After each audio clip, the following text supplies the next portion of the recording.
வணக்கம். இன்றைய கதை காகமும் நாய்க்குட்டியும். ஒரு வீட்டில் நாய்க்குட்டி ஒன்றை எடுத்து வந்து வளர்த்து வந்தார்கள். அந்த நாய்க்குட்டி காகத்துடன் மிகவும் நட்பாக இருந்தது. ஒரு நாள் காகம் மிகவும் கவலையுடன் அமர்ந்திருந்தது.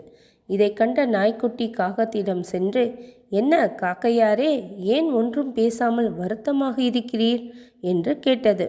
அதற்கு காகம், "மனிதர்கள் மற்ற பறவைகளை அன்புடன் வளர்க்கிறார்கள், அவைகளின் செயல்களை பாராட்டுகிறார்கள். ஆனால் என்னை வெறுத்து கல்லால் எறிந்து துரத்துகிறார்களே, ஏன்?" என்று கேட்டது காகம். "அதற்கு காரணம் உங்கள் தீய குணங்கள்தான். அதை நீங்கள் இல்லாது செய்தால் உங்களையும் அன்பாக நடத்துவார்கள்" என்றது நாய்க்குட்டி. "எங்களிடம் அப்படி என்ன தீய குணங்கள் உள்ளன? கடமை, சுத்தம், இப்படி பல நல்ல குணங்களில் நாங்கள்தான் சிறந்தவர்கள்" என்று சொன்னது காகம். "ஆம், உண்மைதான்" என்றது நாய்க்குட்டி. "பகிர்ந்து உண்ணும் பண்பை கற்றுத்தந்ததும் நாங்கள்தான்" என்று பெருமையோடு சொன்னது காகம். "ஆமாம் ஆமாம், அதுவும் உண்மைதான்" என்று மறுபடியும் சொன்னது நாய்க்குட்டி. "இப்படி நல்ல குணங்கள் எம்மிடம் இருந்தும் மற்ற பறவைகளுக்குள்ள மதிப்பு எங்களுக்கு இல்லையே, ஏன்?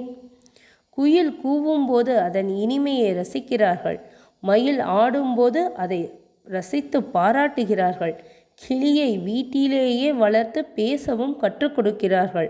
ஆனால் எவ்வளவோ நல்ல குணங்கள் இருந்தும் எம் இனத்தை கண்டாலே துரத்துகிறார்களே, ஏன்?" என்று மீண்டும் கேட்டது காகம்.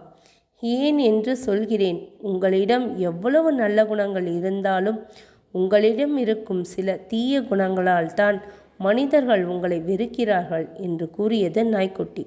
"அப்படி என்ன தீய குணங்கள்?" என்று கேட்டது காகம்.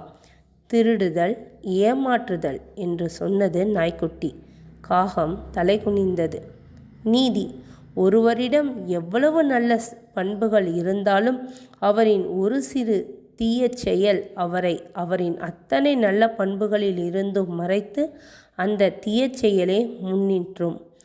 நன்றி. மீண்டும் உங்கள் ஞாபகம் வருதே.